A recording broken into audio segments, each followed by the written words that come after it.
जिंदगी से तेज मौत के रफ्तार होला। समझ में आ गई?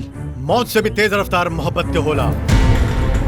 और जकरा मोहब्बत हो जाला ना, वो चलेला ना, हवा में उड़ेला।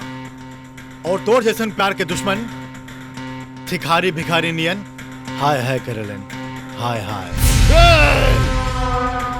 ई तोता के पांख कितना तुरसन कि खोता में लुकाए से पहले कर करेजा के लकवा मार दे।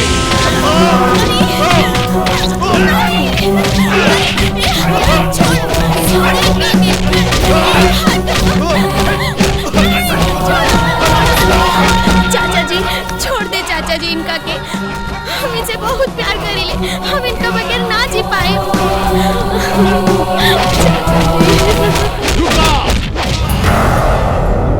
लखनऊ से भाग के यहाँ आ गई ले, लेकिन अब तोरा में इतना हिम्मत नहीं खे कि 4 कदम चल के हमरा भतीजी के हाथ थाम सके।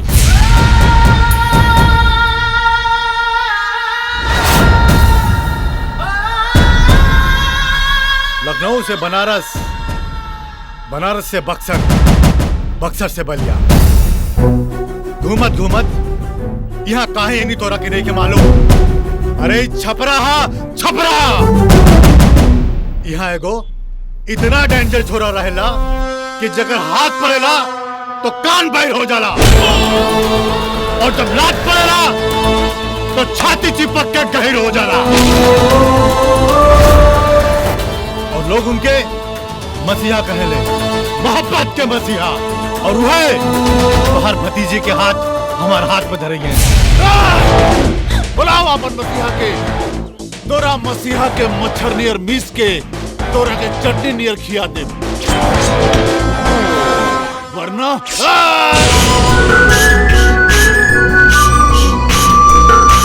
उनकर आहट आ रहा बा। दिल थाम लई, नहीं तो घबराहट होके लगी।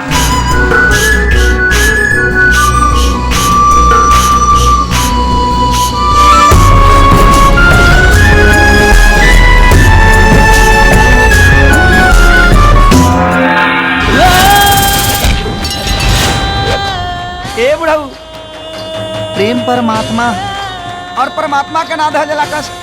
अगर परमात्मा के देवा कस तो पूरा जीवन हो जाई नस। वैसे भी जहाँ बात जाला कन्हैया के बांसुरी के गीत, ओ जी होला प्यार के जी।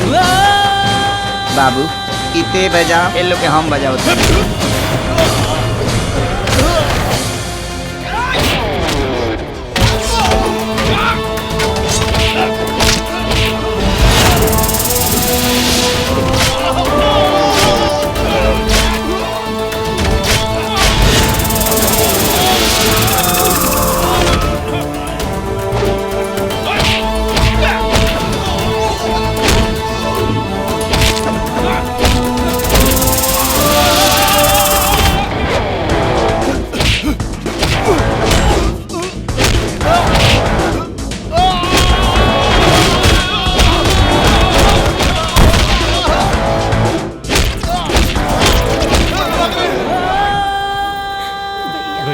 अरे क्या करता रे?